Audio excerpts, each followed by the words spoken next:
जो पहले बन गया 10 बारी बन गया, 5 बारी बन गया, आगे उसके बाप दादा उसकी औलाद बनेगी। अब वही बनेगा जिसको जनता चाहेगी, जो जनता का हितैषी होगा, उसके दुख दर्द का साथी होगा। ये जो गुलाम बना रखे हैं इन लोगों ने, अपने चाटुकार लोगों को, जो सुबह तौलिया लेकर इनके दरवाजे पे खड़े होते हैं और रात को इनको बेडरूम में सुला के जाते हैं, इनको तो जो है ना, ये गधे घोड़े भालू, ये इनको टिकट देगा अपने बिजनेस, ताकि ये इनके बच्चों की जय जयकार करते रहे, उनके सामने डुगडुगी बनाकर उनको भगवान समझकर पूर्ण। नमस्कार, मैं हूं आपका दोस्त विनोद शर्मा और फिलहाल जींद के एकलव्य स्टेडियम में खड़े हैं।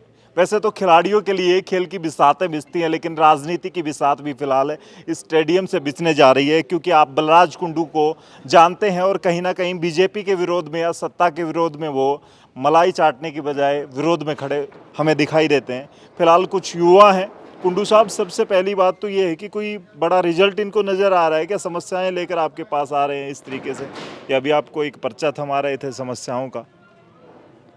यही चीज़ देख के मैंने निर्णय लिया है कि आज इस प्रदेश को एक ऐसी पार्टी, ऐसे युवा नेताओं की ज़रूरत है जो इन युवाओं की आवाज़ बनकर जो है इनको इनके हक दिलाने का काम कर सके। आज पूरे प्रदेश से हर युवा, जो कोई सीईटी का मामला हो या पेपर लीक का मामला हो या और उनकी ज्वाइनिंग का मामला हो, यूथ मेरे पास आता है और कहता है, बलराज भाई हमारी आवाज़ को उठाओ, हमें ये हक दिलाओ। मैंने उन सब पीड़ाओं को देखकर, प्रदेश का कर्मचारी आता है, वो अपनी मांग उनके हकों के लिए, चाहे ओल्ड पेंशन स्कीम का हो या क्लर्क हो, उनका मानदेय का मामला हो या आशा वर्कर का मामला हो या स्टाफ नर्स का मामला हो या मनरेगा मेटों का मामला, सब आते हैं मेरे पास। बलराज भाई आपसे उम्मीद है और आप जो है ना हमारी आवाज़ को उठाओ। लेकिन आप सब देखते हैं कि पिछले 4 साल से मैं विधानसभा में हर वर्ग की आवाज़ को मैंने पूरी ताकत के साथ उठाने का काम किया है, लेकिन अकेला पड़ जाता हूँ। उसी बात की पीड़ा को समझते हुए, उसी दर्द को समझते हुए कि अकेला बलराज कुंडू कब तक लड़ेगा, मैंने ये निर्णय लिया कि मैं इस प्रदेश से 50-60 युवाओं को, बलराज कुंडू की सोच वाले युवाओं को निकाल कर लेके आऊँगा।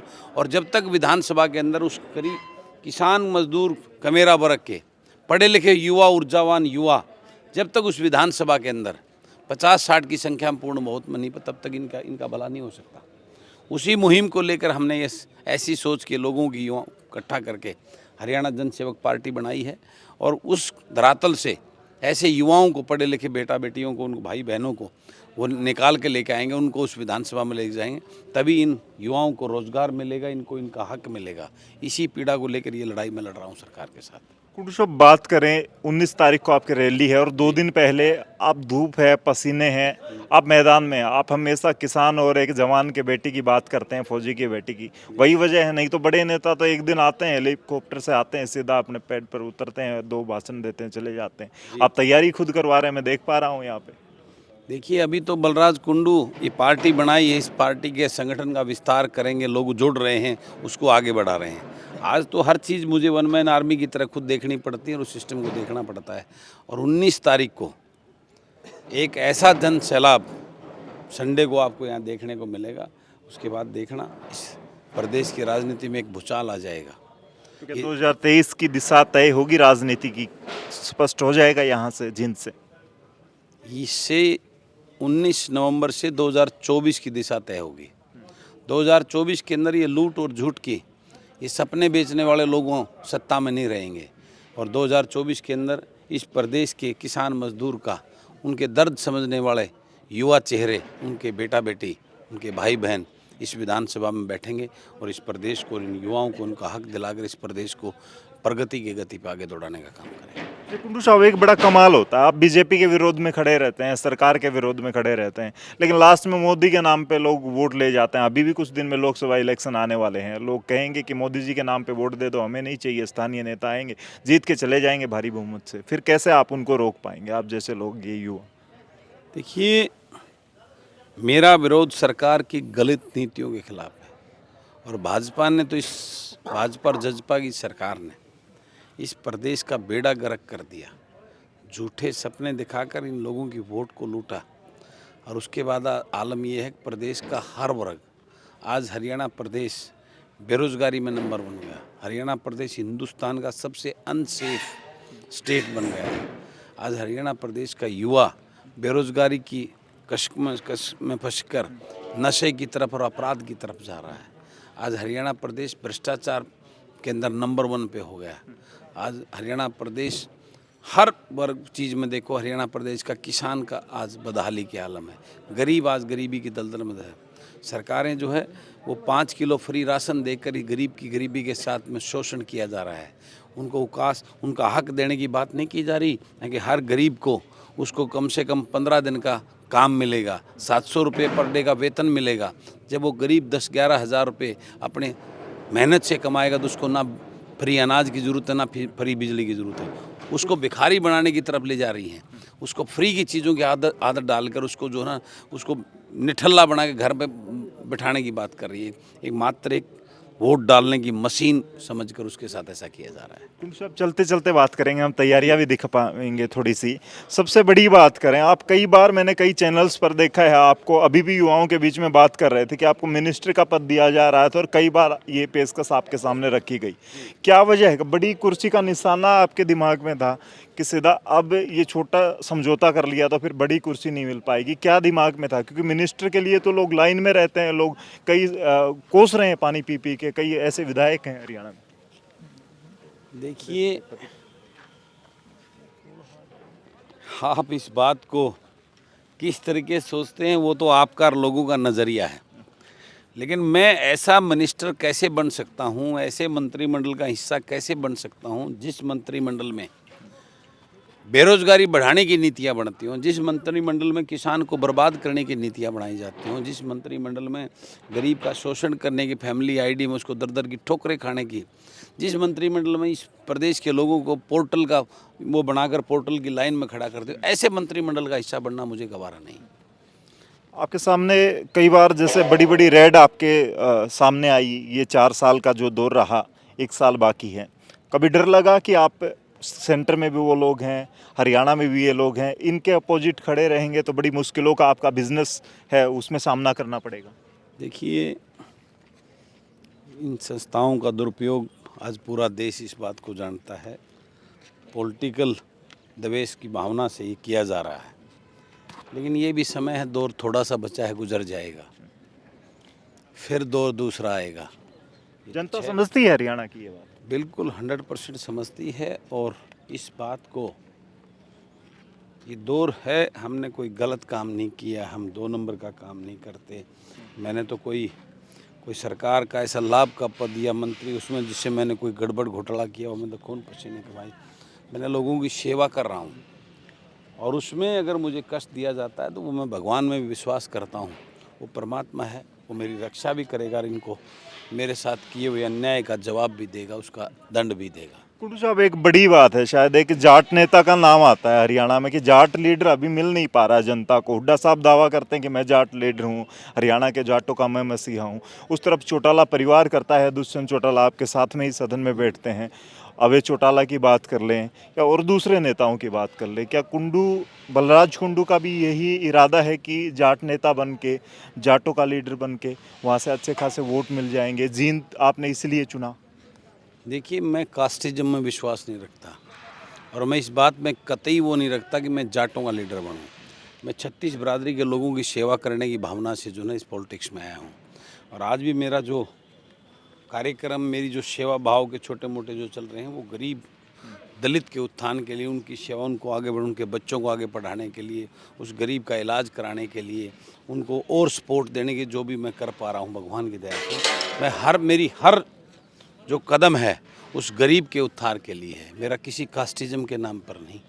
मैं इस प्रदेश का, इस देश का वासी हूँ, हिंदुस्तान का वासी हूँ, प्रदेश का, हरियाणा प्रदेश का वासी हूँ, एक सच्चा हरियाणवी हूँ। मैं कोई कास्टिज्म पे ना विश्वास करता हूँ, ना उसकी बात करता हूँ। हरियाणा जनसेवक पार्टी लोकसभा में अपने प्रत्याशी उतारेगी या ये फैसला अभी गर्भ में? देखिए, निश्चित रूप से हमें अच्छे प्रत्याशी मिलते हैं, ऐसे कैंडिडेट मिलने पर हम लोकसभा में भी चुनाव लड़ेंगे। क्या कहेंगे, आप मुहिम में ही तैयारियां कर रहे हैं या आप भी अपना स्थल बदल सकते हैं? आपका चुनाव का कहीं और विधानसभा धर्मस्थली मुहिम है, लेकिन अब मैं पूरे प्रदेश में चुनाव लड़ाने की, प्रदेश से 50-60 बलराज कुंडू जैसी सोच के युवा चेहरों को, ऐसे भाई बहनों को तराशना चाहता हूं, जो उस विधानसभा में ताकत बनकर इस प्रदेश के लिए इस प्रदेश के युवाओं के लिए, इस प्रदेश के किसान के लिए उनकी बात करें, उनके हक के, वो जो उनका राइट बनता है वो राइट दिलाने के लिए उनके लिए ऐसे कानून व्यवस्था बनाए, ऐसे चेहरों को विधानसभा में ले जाना मेरा लक्ष्य है। अच्छा कुंडू साहब, आपको देख के ना कई बार मैं कई नेताओं के पास जाता हूँ इंटरव्यू करने के लिए, लोगों के दिमाग में ये हो गया कि जो समाज सेवा नेता बनने से पहले, चुनाव से पहले बेटियों के लिए बस चलाएगा या फिर और दूसरे सामाजिक कार्य, कन्यादान, ये चीज़ें करेगा, तब जाके एक एमएलए के पद तक पहुंचा जा सकता है। लोगों के दिमाग में आपने ये चीज़ें सेट कर दी, तो हरियाणा में ये कहीं गलत मैसेज जा रहा है लोगों का, या ये सही है कि जो सही लोग हैं या फिर लोगों की मददगार हैं उन लोगों को मैदान में आना चाहिए चुनाव में? देखिए, ये नेता अपने घर भरते थे, कोई 5 पैसे किसी गरीब की मदद नहीं करता था। आज मैंने प्रथा डाली है तो गलत क्या है इसमें? लोगों को पता तो चले कौन उनका सच्चा हितैषी है। और ऐसे सेवा भाव की सोच वाले जब लोग आएंगे तो उनकी आंखों में शर्म भी होगी, एक उनके अंदर उन लोगों के प्रति अपनापन और प्यार भी होगा। तो मैं निश्चित तौर से इस बात का दावा करता हूँ, वो लोग कभी इस प्रदेश को लूटने के लिए राजनीति नहीं करेंगे। इस प्रदेश के उन गरीब लोगों का जिन्होंने सेवा भाव के नज़रिए से उनको देखकर उनके साथ दिया होगा, वो कभी उस राह पे नहीं जाएंगे। एक मैं आपका बयान देखता हूँ, कई बार आप कहते हैं कि पुराने राजनेताओं की, राज परिवारों की बापोती नहीं है ये राज, ये कुर्सियाँ। आप कहीं कई बार आता है कोई नेता कह देता आपके महम में ही, अभी डांगी साहब ने ऐलान किया है कि मेरे बेटे रहेंगे अब की बार मैदान में, क्यों आशीर्वाद दे दिया जाता है और वो आ जाते हैं और जीत भी जाते हैं। आप हमेशा इसके विरोध में बातें करते हैं, कहते हैं कि बापोती नहीं है, नहीं लोगों को आना चाहिए जो समाज सेवा या फिर लोगों का सच में दुख दर्द समझते हैं। कितना आसान है कि आम लोग सेट हो पाएंगे इस तरीके से आपके आप शरीके मैदान में आकर जीत भी जाएंगे और सरकार भी बना लेंगे? ये बदलाव आ रहा है, उसका एक एग्जाम्पल मैं हूँ और मेरी लड़ाई यही है। हमारे नेता और हमारी राजनीति विदेशों की बात करते हैं, कौन से विदेश में ऐसे बाप दादा 4-4 पीढ़ियों की वो चली आ रही है? वहाँ जो इंसान को देखा जाता है उसकी नीति और सोच को देखा जाता है, उसके कर्मों को देखा जाता है। ये नहीं देखा जाता उसका बाप दादा मुख्यमंत्री मंत्री थे कि नहीं थे। मैं यही प्रथा यहाँ लागू, लोकतंत्र डेमोक्रेसी इसी को कहते हैं। ये किसी की विरासत नहीं है, ये मेरा प्रदेश जो पहले बन गया, 10 बारी बन गया, 5 बारी बन गया, आगे उसके बाप दादा उसकी औलाद बनेगी। अब वही बनेगा जिसको जनता चाहेगी, जो जनता का हितैषी होगा, उसके दुख दर्द का साथी होगा। और वो ज़रूरी नहीं है किसी नेता का जो पहले में पूर्व में रहे एमएलए मंत्री का बेटा हो। और इस बात का जो है ना, मैं आपके सामने उदाहरण हूँ, एक किसान के बेटे को नॉन पॉलिटिकल फैमिली से उठाकर उस महम की जनता ने आशीर्वाद देकर उस विधानसभा में भेजा और मैंने प्रूव किया है कि मैं सच्चा जनप्रतिनिधि की ड्यूटी करने वाला हूँ और ये पूरे प्रदेश के लोगों को संदेश भी दिया है। आज सबसे बड़ी विडम्बना यही है, हमारे प्रदेश की हर पार्टी के बड़े लीडर आज अपने बच्चों को स्टेबल करने के लिए उनको मुख्यमंत्री और मंत्री बनाने की लड़ाई लड़ रहे हैं। इस प्रदेश के युवा के प्रति, इस प्रदेश के गरीब के बेटे की किसी को चिंता नहीं है, उन सबको अपने बेटों की चिंता है। यही में फ़र्क है मेरे में बलराज कुंडू में उन लोगों में। मैं आज राजनीति कर रहा हूँ इस प्रदेश के गरीब किसान मजदूर के बेटे की चिंता करके, उसका भविष्य सुधारने की चिंता करके, और वो अपने बच्चों को मुख्यमंत्री और मंत्री बनाने की सोच को लेकर उस चिंता से वो पीड़ित होकर अपनी राजनीति को कर रहे हैं। फिलहाल गठबंधन की जरूरत पड़ी, जैसे अभी फिलहाल कहते हैं हरियाणा में गठबंधन की एक खिचड़ी सरकार, आने वाले वक्त में भी जनता के दिमाग में ये नहीं कि किसका बहुमत आएगा। आप भी किसी के गठबंधन में, किसी के साथ में जाने के लिए तैयार हैं, मन सेट कर लिया या फिर कैसे? देखिए, मेरी तो अपील है इस प्रदेश के लोगों से कि आपने कांग्रेस की लूट को देख लिया, भाजपा की लूट को देख लिया, भाजपा जजपा की लूट को देख लिया, एक मौका इस जनसेवा को देख के देखिए। क्यों गठबंधन की जरूरत पड़े? आप जनसेवा की सोच वाले पूर्ण बहुमत की सरकार दीजिए, फिर कंपैरिजन कीजिए इन लोगों ने क्या किया। हर जनसेवा की सोच वाले आपके बेटा बेटी, आपके दर्द को समझने वाले वो आपके बेटा बेटी, वो आपके लिए क्या करते हैं। लेकिन फिर भी मैं ये कहता हूँ, राजनीति में अगर कोई ऐसी गठबंधन की ऐसी हो तो मैं कांग्रेस, बीजेपी और जेजेपी को छोड़ के कोई अगर हमारे मैनिफेस्टो से, हमारी विचारधारा से अगर हमारे साथ आगे मिलने की करता है कि हम आपकी विचारधारा के साथ आपके साथ चलने को तैयार हैं, तो हम उसके बारे में विचार करें। चौटाला साहब के पोते के उस पर बर्थडे पे आप अब जन्म हुआ है, उन पे पहुंचे थे, तो कहीं ना कहीं ये संकेत हैं कि चौटाला साहब आ सकते हैं साथ। मेरा अभय सिंह का मेरा जो है ना अच्छा प्रेम है, हमारे बड़े भाई मित्र हैं हमारे, वो उनसे वो एक फैमिली, हर पार्टी के हर नेता जाते हैं ना, वहाँ तो निमंत्रण उनको भी दिया था, हुड्डा साहब को भी दिया था, खट्टर साहब को भी दिया था, पर जाए कौन, उनके बीजेपी के मंत्री भी गए हुए थे, कांग्रेस के लोग भी गए हुए थे, इंडिपेंडेंट भी गए थे, सभी लोग वहाँ पे गए थे। तो ये उस बात को उस तरीके से नज़रिए से जोड़ना ये मैं ठीक नहीं समझता। हमारे व्यक्तिगत रिलेशन है उसमें गया था। फिलहाल आपको इस फायदा हो सकता है इस बात का कि जिस तरीके से आप बात कर रहे हैं, कई परिवारों में, बड़े परिवारों की बात कर रहे हैं, वहाँ पे फूट चल रही है आपस में, कांग्रेस की बात कर लें आपस में, यहाँ भी गुटबाजी चल रही है, तो इस बात का फ़ायदा बलराज कुंडू और बलराज कुंडू की पार्टी उठा सकती है?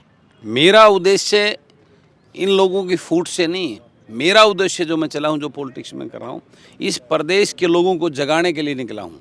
इस प्रदेश के लोगों को ये समझाने के लिए कब तक ये रॉयल्टी, इन परिवारों के नाम की रॉयल्टी देते रहेंगे, चाहे वो कांग्रेस के बड़े परिवारों के नाम की बात हो, चाहे वो देवीलाल परिवार के नाम की बात हो, चाहे वो छोटूराम जी के नाम की बात हो, कब तक ये सब चलेगा? जब तक किसान मजदूर के बेटा बेटी, पढ़े लिखे युवा जो उस दर्द को और उस तकलीफ को महसूस करने वाले, जब तक ऐसे युवा चेहरे उस विधानसभा में नहीं आएंगे, उस लड़ाई को लड़ते हुए उन लोगों को जगाने के लिए, उनको खड़ा करने के लिए मैं लड़ाई लड़ रहा हूँ। मैं किसी की फूट का फ़ायदा उठाने के लिए नहीं, मैं उस टाइप की गंदी राजनीति की सोच नहीं रखता। मैं तो लोगों को वास्तविक रूप से जगा कर खड़ा करने की सोच लेकर राजनीति कर रहा हूँ। हजारों लोगों की भीड़ वाला मैदान है, आपने इतना बड़ा ये स्टेडियम चुन लिया, दिमाग में टेंशन तो नहीं है कहीं भीड़ हो पाएगी नहीं हो पाएगी? कितनी कुर्सियां हैं, क्या कुछ, जैसे आपने वाटर प्रूफ और ये बड़ा सेट तैयार कर दिया, ये तो परसों पता लगेगा। कितनी भीड़ मान के चलते? परसों पता लगेगा ना। अभी गर्भ में है सब बातें। गर्भ में मैं तो, जो मेरे पास फ़ोन आ रहे हैं, जिस प्रकार का रिस्पॉन्स मिल रहा है, तो मेरे को ये लगता है ये ग्राउंड बहुत छोटा पड़ेगा। और इस जींद की धरती पर ये आज ये मानते हैं कि ये बहुत छोटा, बहुत सारे पार्टी के मेरा मजाक भी बना रहे थे। 19 तारीख का दिन उनको एक बहुत ऐसी चीज़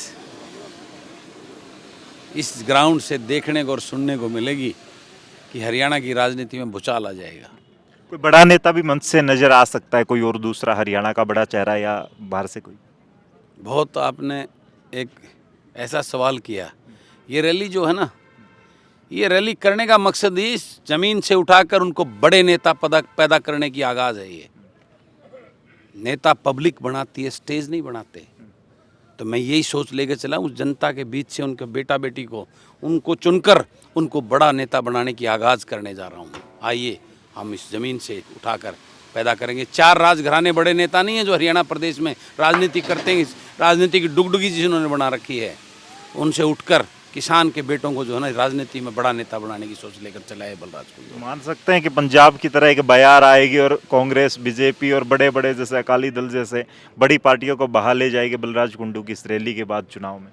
100 नहीं, 1000% इस हरियाणा प्रदेश में यही होने वाला है आने वाले 2024 के अंदर। ये जो गुलाम बना रखे हैं इन लोगों ने, अपने चाटुकार लोगों को, जो सुबह तौलिया लेकर इनके दरवाजे पे खड़े होते हैं और रात को इनको बेडरूम में सुला के जाते हैं, ऐसे लोगों को प्रतिनिधित्व नहीं चाहिए लोगों को। इनको तो जो है ना ये गधे घोड़े भालू, ये इनको टिकट देगा अपने बिजनेस, ताकि ये इनके बच्चों की जय जयकार करते रहे, उनके सामने डुगडुगी बनाकर उनको भगवान समझकर पूजते रहे।